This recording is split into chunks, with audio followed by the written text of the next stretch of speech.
Welcome. I'm Joanne Law, Director of Studies for Mediation Institute and co-founder of Interact Support. I'm on a mission to prevent violence by training and supporting dispute resolution practitioners. Mediation Musings is a series of conversations with mediators and for mediators. So if you're interested in dispute resolution, follow the channel. We're intending to update new recordings each week. Enjoy.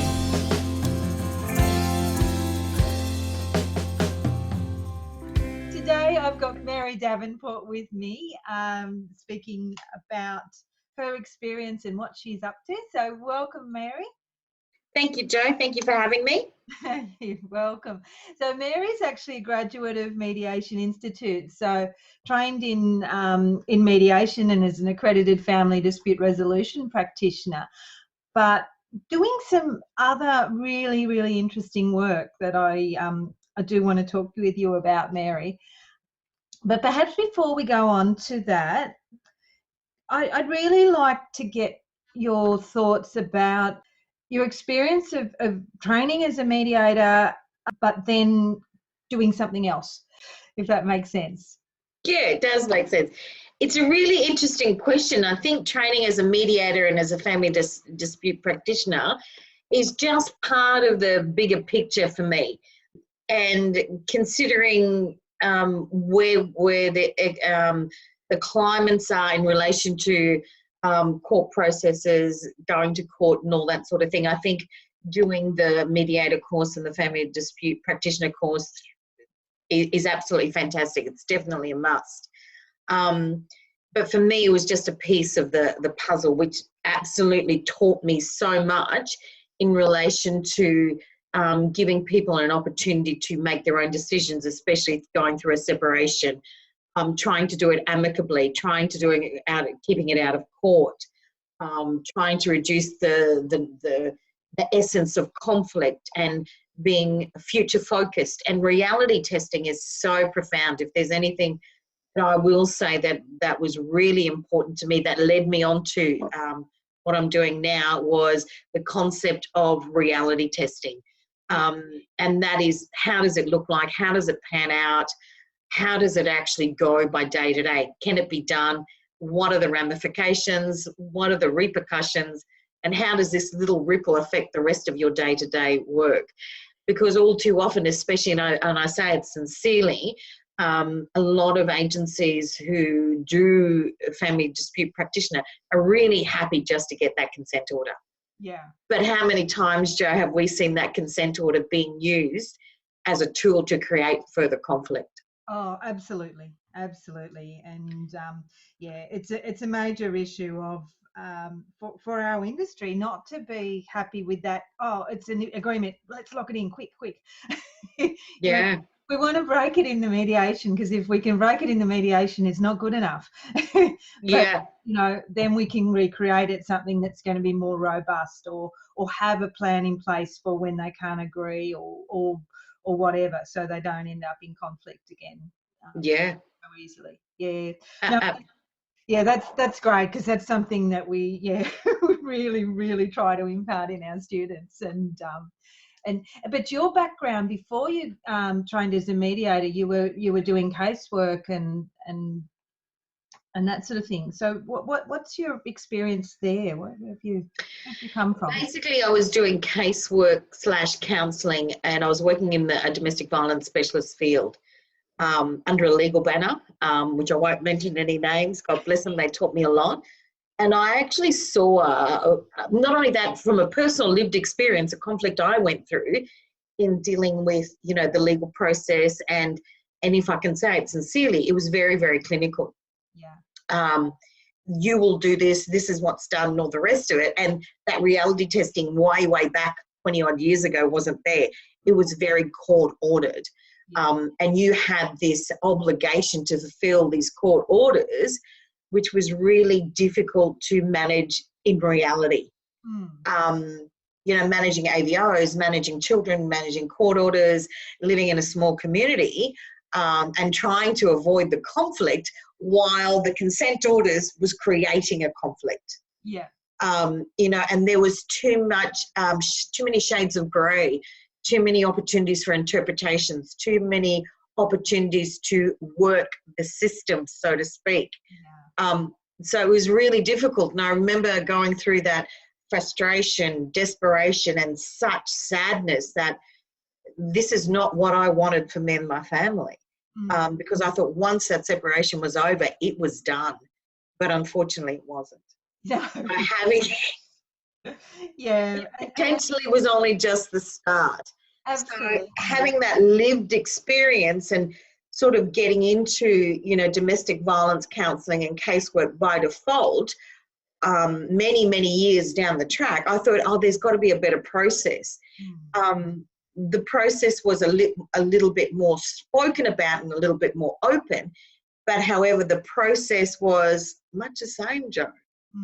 You know, very much the same. And I'm thinking there are just a lot of areas of all the shades of grey that this can go terribly wrong. Yeah, well, it feels to me sometimes like the tool has taken over the process, and it gets forgotten that this whole family law system is designed to help keep families safe and help them to sort out looking after their kids and splitting their stuff. Like, it's about the people, but it becomes, as you said, about the orders and trying to follow the orders, but the orders are meant to be a tool for you. But absolutely, then you become a victim of that tool. It's yeah, there's some opportunities for improvement, certainly. Now, I really want to talk about Maggie's legacy and what you're doing now. I've been, since you graduated, I've been keeping an eye on what you're up to, and well, as you know, but as the listeners don't know, we've been discussing about how we can incorporate some of your insights and some of what you've been working in that, particularly in that area, into the Mediation Institute training, particularly our safety planning training, which is part of our family dispute resolution skill set. Oh, we think it should be, definitely. So tell me maybe first, what's Maggie's legacy? Very interesting question, Joan. I don't know how much time you've got, but if I go back to why Maggie's legacy happened, it still gives me the shivers that I'm happy to share about it. As I mentioned to you earlier, having that lived experience 20 odd years ago and then coming into domestic violence counselling and working in a legal firm purely by default, by accident, I had, and especially in relation to counselling, I had an understanding, or had hoped, that that time frame would have improved the processes, that there would have been some sort of insight to the conflict or the shades of grey or the confusion a victim goes through. And one of the first questions when I embarked on domestic violence counselling, I asked, so where's your manual, where's your formula, where's your process, thinking that these processes have changed. And I was told, there's a Duluth Wheel of Violence, and we have a trauma-informed practice, and that's how we operate. And I'm thinking, wow, I'm going back on my own personal experience. There's so much more to domestic violence than just the Duluth Wheel of Violence. And trauma-informed is really, it's a great therapy, it's a great tool, but especially in crisis situations, we just don't have time for that. Yeah. So, and sometimes it's just used as lip service. And if you ask people, what does that mean? How do you do that? You may not actually find that there's much depth there. And not only that, there's really a lot of differences in understandings what trauma-informed is. Yeah. It's your interpretation. It's a marriage of everything you know at that point in time. But in relation to domestic violence, the trauma-informed therapies and the Duluth Wheel of Violence didn't explain the one simple statement that I would sit back and think, wow. And the comment would be either from a male or a female victim, it's much the same. You know, they were violent towards me, but they're a great parent. Yes. And the severity of the violence was extreme. or they were violent, they were abusive, but they were under the influence of drug or alcohol. There was a corresponding excuse. Yes. So there was a perpetuation of, or a justification of, yeah, okay, but this is what happened and this was the excuse and it was my fault. Yeah. So there's a huge premise between the actual act and the actual understanding. The act and the understanding, or the excuse or the justification, there's a huge process of psychological conditioning that, unfortunately, in relation to domestic violence, the Duluth wheel of cycle of violence doesn't cut it, Jo. No, it's a very simplistic model that misses the system in some ways. It's you know, it's useful. It does describe things that happen, but it's not, you know, it's quite old, and it hasn't, you know, the way we're using it here hasn't really evolved as it needs to. Yeah.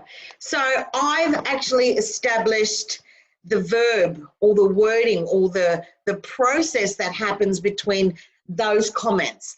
I call it the psychological conditioning. And the psychological conditioning trains you to think a particular way. Yeah. And especially when you're trained, or a victim is trained to think a particular way, that language is then transpired into mediation, consent orders. Yeah, absolutely, because they're genuinely, or it sounds like genuinely saying, you know, it's okay. And as a mediator, maybe we take what they're saying to be what is true. Yeah.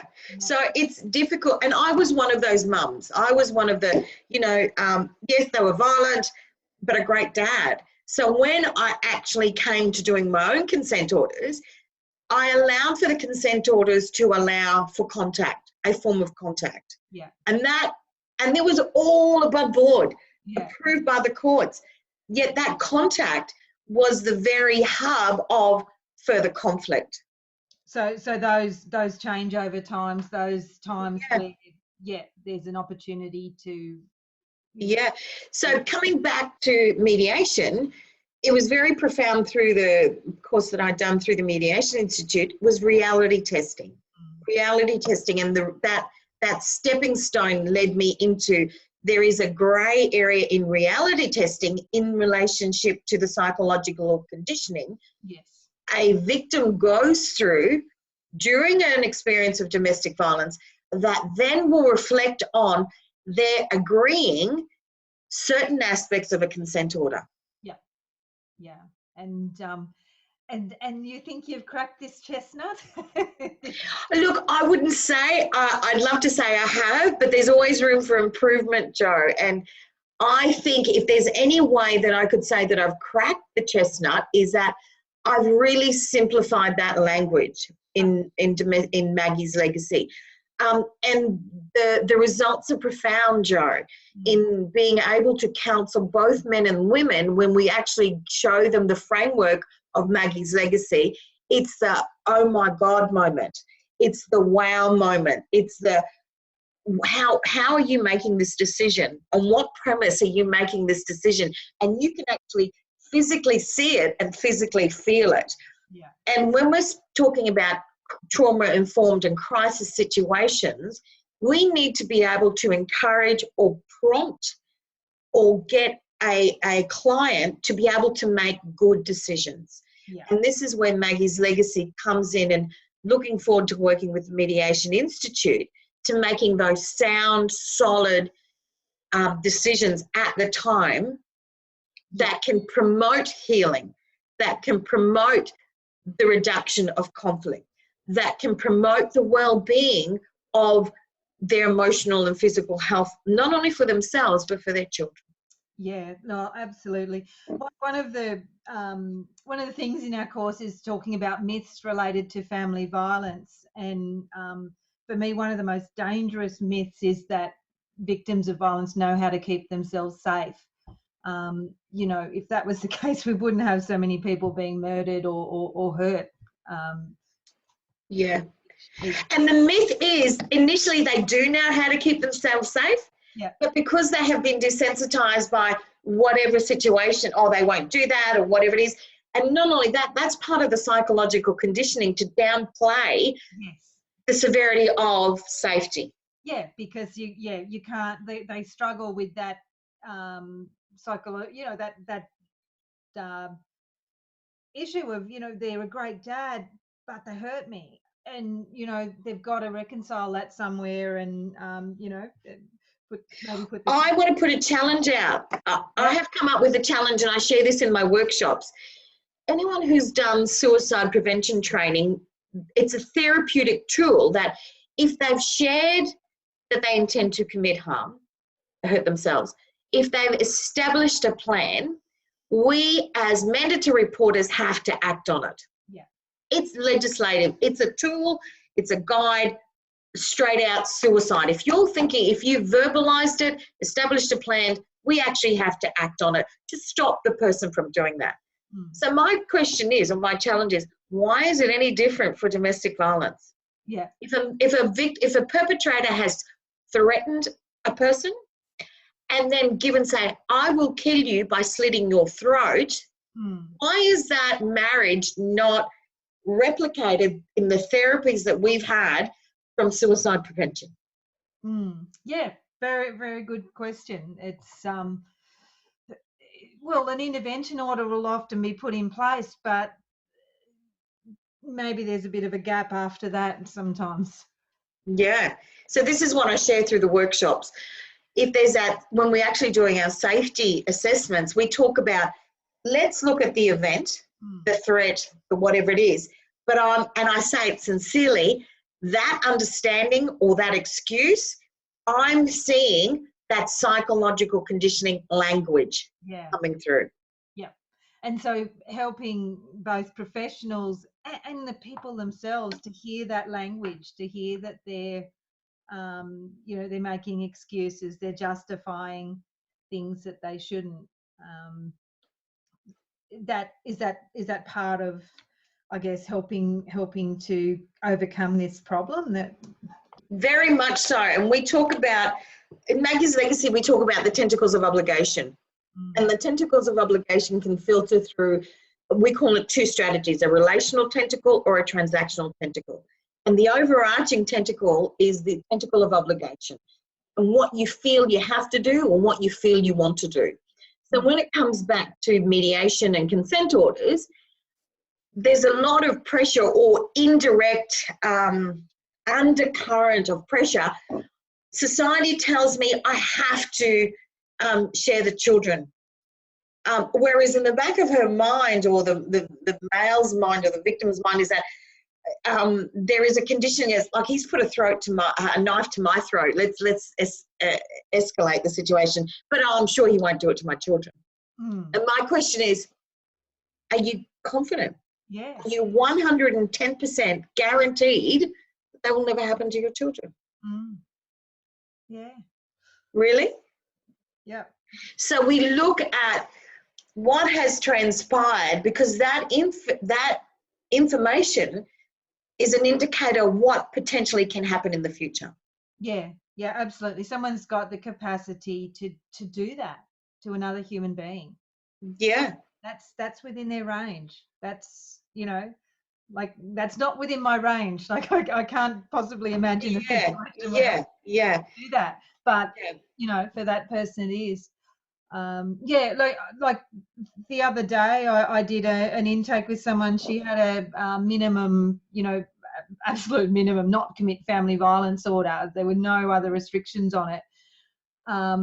But she told me in the pre-mediation session that he'd choked her, like in one of the incidents. He'd had his hands around her throat, choking her. She can't remember anything after that. She'd never told anyone. Like, she's got a family violence service she is working with. She's been to the family violence court. She's got a psychologist she's working with, but she hadn't told anyone that it got to that level. And the very, very minimum intervention order, indicates that the system doesn't know. Yeah. So and in that alone, Joe, there's a lot of people, victims will say, look, I'm really scared to disclose. I'm really scared to disclose, especially in rural, remote, Indigenous communities. They're scared to disclose because there's that level, A, of judgment, and B, there's a fear of their children being removed. Yeah, that's a massive, because you're working in regional areas. Yeah, and fortunately, and I'm not saying it happens all the time, but there are some now agencies that'll say if they're working with a victim, if there's a non-for-profit agency working with a victim, their last step is to remove the children. But it goes back to the initial instant, A, I'm scared to disclose because I'm fear I'm going to be judged. B, I have such shame that, can you imagine if, I'm living this fairy tale lifestyle on Facebook, Twitter, whatever social media, and I don't want to break that veil of my life is happy and wonderful. And then the repercussions of, if I do share the severity of it, I'm wondering how I'm going to manage mandatory reporting, children, all the rest of it. So for a client, and this is what I really, really share in Maggie's Legacy. Yeah. If a victim commences to share her story, consider yourself blessed. Yeah. Because it is huge. It is the biggest challenge that a victim will ever have, is to share the severity of their story. Yeah. And I go through and I train people to say, to use there's a concept of judgment and understanding. If you sit down, and we all indirectly do it, I hear a story, and my story, like if a victim is sharing their story with police or legal or whatever it is, they're looking through eyes of judgment to map out their criteria. Yeah. So you are not getting her full story, because the police will be looking for a criminal element. The legal people will be looking for, how do we map out this legal framework? The counsellor will be looking through it from a therapeutic perspective. But the best thing you can do is sit back, not hear and look through eyes of judgment. Look and hear through eyes of understanding, because you will get so much more of the story. Yeah. Once you get more of that story, you then can go and make some assessment. Yeah. So in relation to Maggie's Legacy, and in complement to the Mediation Institute, Maggie's Legacy doesn't negate any other training. If anything, it enhances existing training. Yeah. Because it gives you the tools to get the bigger picture, to make a better answer, get a better answer. No, that's wonderful, and that's what I'm getting from the work that you're doing. It really is about enhancing our understanding. So, like even the other day, we were talking about the cycle of violence, and you were saying that, well, is it a cycle or is it a spiral? And yeah. Is it a cycle or a spiral? Because how that eventuated is that there's a language between counsellors, caseworkers, legal people, police, or the rest of it, that we have not identified. My understanding of this is escalating and we are in crisis mode is completely different to what the police would register, or what a legal person would register, or what a family member would register. So Maggie's Legacy helps identify through the spiral the terminology of crisis and escalation. Yeah. No. So we can actually map out not only what we can do, but the sense of urgency and how quick we need to get it done. Yeah, because I think that's the really critical thing, because the wheels of this industry can grind very slowly. Yeah. And sometimes, the intention's there to do something, but that time gap between it is not in step with the urgency of what's going on. And, that needs to be identified, because that's where people are at most risk. Yeah, absolutely. And not only that, Jo, just to take it a step further, that spiral, we talk about in relation to the Duluth Wheel of Violence, which is a beautiful platform to start with. But things have changed. We talk about it's the honeymoon stage, it's the explosion stage, it's the pursuit stage, it's this. But once a separation has happened, or as a process, what we call the escalation or the crisis situation happens, there's no more honeymoon, Jo.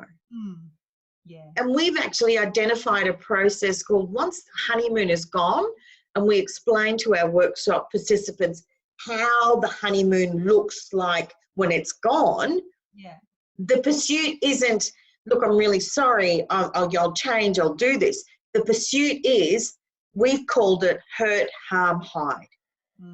And we break it down into different strategies from the relational perspective and the transactional perspective, opens up a whole new layer of understanding and the depth of potentially of the severity of what a client is going through. Yeah. So we've broken it down: honeymoon stage, hurt, harm, hide stage, and that's through that spiral.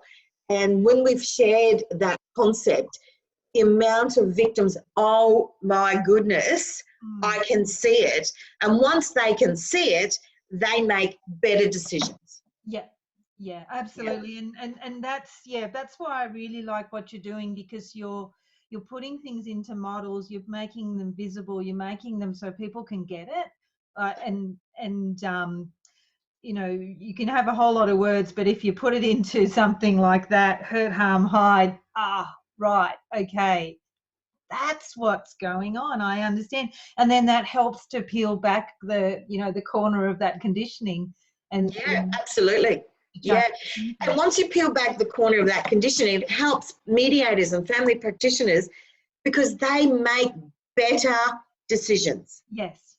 Yeah. Because at the end of the day, we have to go on consent. It's an agreement. Yeah. But if we get to show them aspects of what potentially their story might be, you empower the client to make those decisions that they then can manage down the track. Yeah, no, that's wonderful. And the other thing I notice in your language is that you're talking about men and women, and that's something that's a huge concern for me, because we've got this kind of really one-sided approach. Women and their children totally negates the violence that's occurring against men, and it kind of simplifies things more than is real. I don't know, what's your opinion about that, about violence happening for men or Yeah, look, and I will make this qualification. Maggie's legacy was stemmed by the violence or the imbalance of power between men and women, purely women being the victim.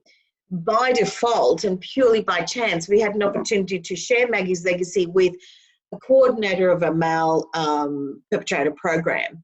And he was just blown away. And he said to me, Mez, I really need to get you to show this to the boys. I'm thinking, right, okay. And I thought about it and I thought, wow, you know. And the way the actual program works out in relational, transactional, tentacles of obligation, I look for ways to try and make it appealing to men without being condescending and judgmental and all the rest of it. And I tailored it back to a football theme. Yeah. And I thought, okay, we can give it a crack. I think it'll work. But when we actually went and delivered it, the aha moment and the light bulb moment when we related it back to a football theme was phenomenal. There was some, following the workshop, one of the gentlemen said to his acting coordinator, you know, that Maggie's legacy getting into a football theme was really good. Then I'm taking my missus out shopping. Now, this gentleman had been out in the perpetrator program for over 12 months. Yeah. And that was something, you know, anger management, healthy relationships, all the rest of it, was trying to communicate with him. And I was so blessed to hear that he realized, you know, there's different languages we talk, again, relating back to the football theme. And one of the things is that I'm not going to tell you how your partner will feel loved. How about you ask her, eliminate the guessing game and just ask her. So he did. And she said, I want you to take me shopping. God bless him, he did. Yeah. So if Maggie's legacy, talking about domestic violence in a non-judgmental understanding, this is a cycle we can all get sucked into for whatever reasons, and this is perhaps a different way to think to get that sort of results, I think we're on a winner, Joe. No, that's yeah, look, it's great, because that's the thing, like, unless we can connect with both parties in that relationship, we're not, you know, like the dynamic's not going to change. And yeah, maybe the relationship ends, maybe, you know, they end up splitting up, but there's going to be another relationship. Yeah.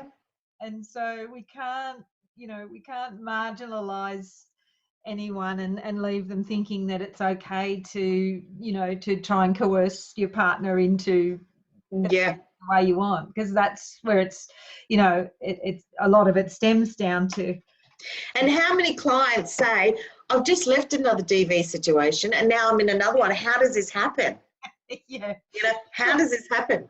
Yeah. Do you want to know? We've got some insights for you. Well, I can give you a bit of an insight and tell me how it feels for you. Yeah. And usually 100% of the time is, oh, you know, they have that light bulb moment and Yeah. a lot of tears. And we actually, just by showing them the framework, I'm not telling them what to do, but they will work out what to do on their own. Yeah. That's the beauty of Maggie's Legacy and the process of mediation and family dispute. You have a say. Yeah. Yeah. And that's the power, because, you know, if people are making the decisions themselves, making informed decisions, they're much, much more likely to be adhered to work, to be able to be adjusted as they need to, than something that's imposed. Absolutely. Yeah. I mean, that's, you know, there's plenty of studies that show that, you know, the compliance with, consent orders is much higher than the compliance of court orders. Yeah. I can't remember the study, but I have seen seen that, because yeah, like no one wants to be told what to do. It's Yeah. no, And no one, more importantly, wants to be told how they should feel. no, and that, I think that is part of the problem with some of these perpetrator programs, where they feel that way. That's what people have, you know, people that have been through those programs tell me, and you know, sometimes they pay lip service, they do what they need to do to get their certificate at the end, Yeah. but there's just resistance because they're, you know, they're being told what to, you know, what to think. Yeah. And if I just want to add to that, I've had the opportunity to train a football team. Yeah. And I was going into it like, wow, this is going to be a tough gig, you know, especially with all the media profile of, you know, high profile players, you know, acting untoward and all the rest of it. So we actually expanded that football theme throughout Maggie's Legacy. And I was just so humbled to see big macho football players taking notes and asking questions and thinking, wow, we get it. And a lot of the time I ask them, what do you want from this? And they say, look, it's part of our community. We want to do something by the community, but we really don't know how to talk to one of our bros, you know, if he's acting out of order. We just sort of avoid it. It's awkward, you know, we just, you know, and it's going to affect the team and the reputation of the team, and how do we talk about it? And so that's what we were targeting, especially in the football team and from a community perspective. And look, I was just so humbled to see them taking notes and asking questions, and they think, we get it, because, you know, we've brought it back to a football theme, and they say, bro, she's on our side, you know, and it just changes that. It's not a cognitive behavior program, it's heart transformation, understanding. If you have that simple understanding of respect and disrespect and judgment and understanding relational transactional, it maps out beautifully that, you know, footballers are taking note. So I'm pretty impressed with Maggie, Jack, if I can say that. No, she's definitely left a legacy. So how do people engage with what you're doing? How do they, you know, run a program with their sports club or with their workers? Or we have a website, and the website's www.maggieslegacy.com.au. We have an inquiry form there. There on the website, there's contact numbers. Just feel free to give us a ring or send us an email, say we would like to know more about this, and I'm happy to have a chat. We also have a Facebook page called Maggie's Legacy, and we do a number of blogs on that, and different articles and statistical results and that sort of thing on that as well. So we're easily accessible, and I'm happy to talk to anyone who wants to know more about Maggie's Legacy. Excellent. Thank you.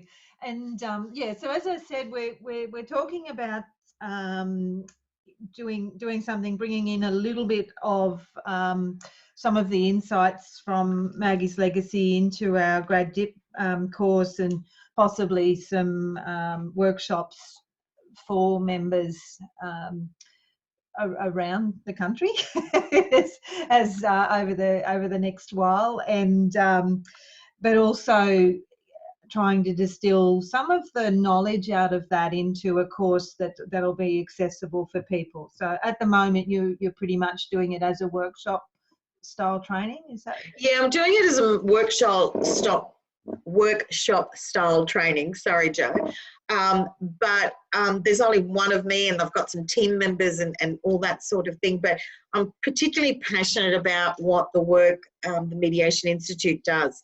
So I'm happy to looking at doing some sort of workshops or online workshops, or doing some sort of a partnership to be able to broaden that understanding, especially from the legal perspective, because you're at the cold face of those decisions. Yeah. And it'd be my pleasure, and I'll be honoured to work with you guys. I'm very excited about what we can do, because as you know, for me, the critical thing for me is accessibility. We're Yeah. a country, and particularly people in regional areas, it's really difficult to get good quality training, and so they're doing the best that they can with what they can do, and but yeah, it's good because it's really hard doing this work. It's really hard when you know in your gut there's something wrong, but the person's saying no, it's okay, they never hurt the kids, it's they love me really, and all those things, and you think, oh, how do I? Yeah, and I guess that's what I address, is that niggle. Yeah. That nag that mediators and family practitioners have, that she's saying one thing, but I'm feeling something else. Absolutely, because we care about people, and we want them to be safe, and we want them to be happy, and but having the skills and the tools and the frameworks that can help us to peel back that corner of the conditioning, so that it comes off, and the person can can see a bit clearer, perhaps. Yeah, absolutely. And what's going on. Absolutely. That's a pretty good thing to finish up on. I'm aware of time, and I knew this was going to be a problem with you, Mary, because we can talk all day long. Absolutely. Are there any final thoughts you want to leave the listeners with? I just basically what I want to share is that I'm looking forward to the partnership that Mediation Institute and Maggie's Legacy can create in the future. I just want to reassure listeners that you don't need another uni degree for Maggie's Legacy. Maggie's Legacy is a very simple language, but it's a powerful language. And we have run a number of workshops in rural and Indigenous communities, and footballers, and Aboriginal medical services and staff. And I just want to make a qualification. You don't need a qualification. It is very simple. And once you think, why didn't anyone think of this beforehand? And then if you marry that understanding to the Mediation Institute, and with what you're training through mediation and family practitioner, the results that you will get will be profound. And you won't have that niggle. You can walk away thinking, I've just really helped a family. Because at the end of the day, that's our job.